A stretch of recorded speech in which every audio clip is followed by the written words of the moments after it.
What if episode 7 is all about Thor being an only child? It is now on Disney Plus for you all to go and watch.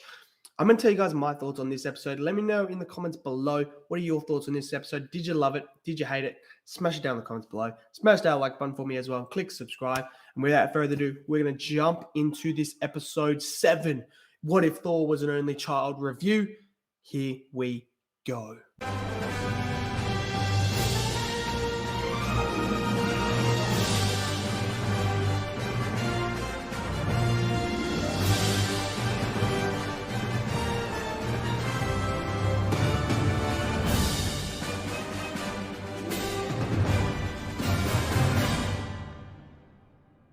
Okay, so look, I've been really ill recently, so I didn't post my last What If episode. So I'm just going to give you a quick rundown. The Killmonger one, I'm not a big fan of. I don't know. I like how I keep killing Tony Stark, though. That's pretty cool. I mean, just keep killing Iron Man in every single universe. That's fine by me. But I don't know. It was just all weird. It just didn't work for me. That episode didn't work for me at all. Now we move into this episode of What If, and it is what if Thor is an only child. And I'm going to tell you straight off the bat right now, this episode didn't work for me at all. I feel like this isn't a real representation of what if Thor was an actual only child. I feel like Thor's more likely to be like how he is in this What If episode with Loki as his brother.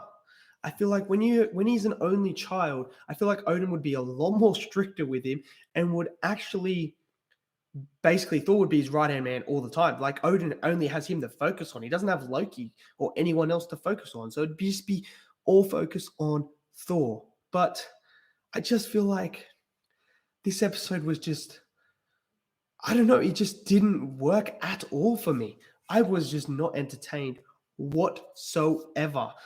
I feel like Thor just being like this party god was just like so random. Like, I don't understand how him being an only child would make him want to do all this partying and stuff like that. I don't see that. And Heimdall just lets it happen. Odin just lets it happen. And his mum just lets it happen as well. So it's kind of like, what? I don't know why they're doing that.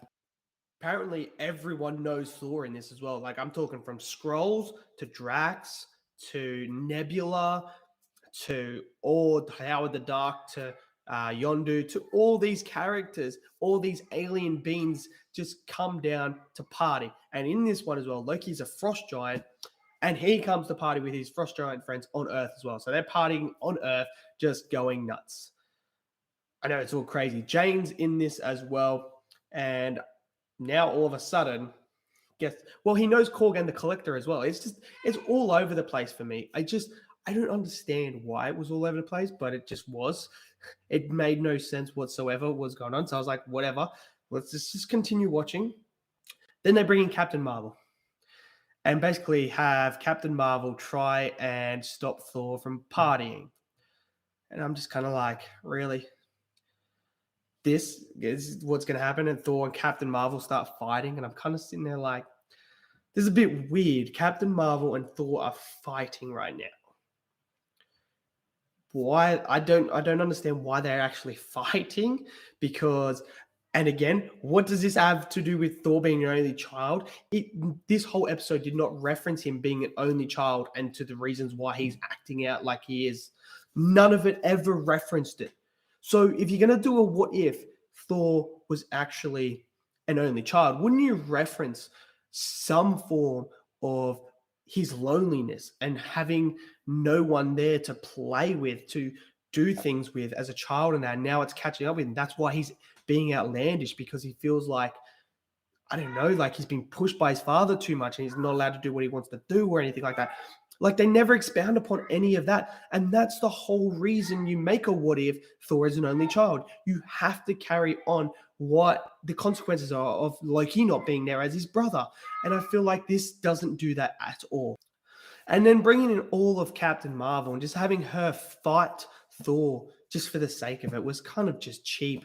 And I was just kind of like, really?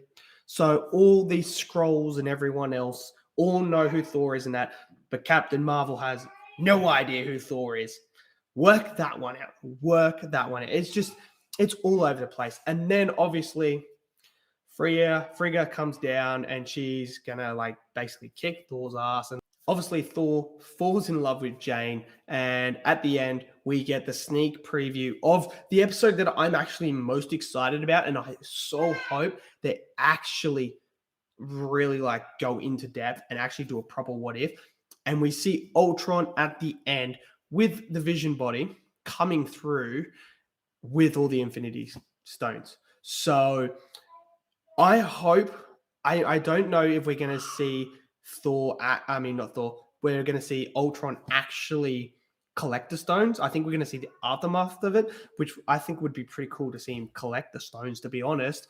I would be very down for that. But I think we're going to get the aftermath as well. Whether or not this episode is actually connected and whether or not Ultron is actually going from universe to universe, I don't know, because I feel like, how was Ultron made in this? I don't know. We're going to have to wait for that episode. But overall, this episode to me was just didn't work for me. It didn't work for me. I didn't enjoy this episode much at all. I actually prefer last week's episode with Killmonger over this episode. I just felt like this episode was supposed to be what if Thor was an only child, and I feel like they never referenced it or went into depth with that at all. So that's a bit of a bummer. So let me know in the comments below, what did you guys all think of this episode? Did you love it? Did you hate it? Smash it down in the comments below. Smash that like button for me as well. Click subscribe. And without further ado, I'll see you guys in the next video. Peace out.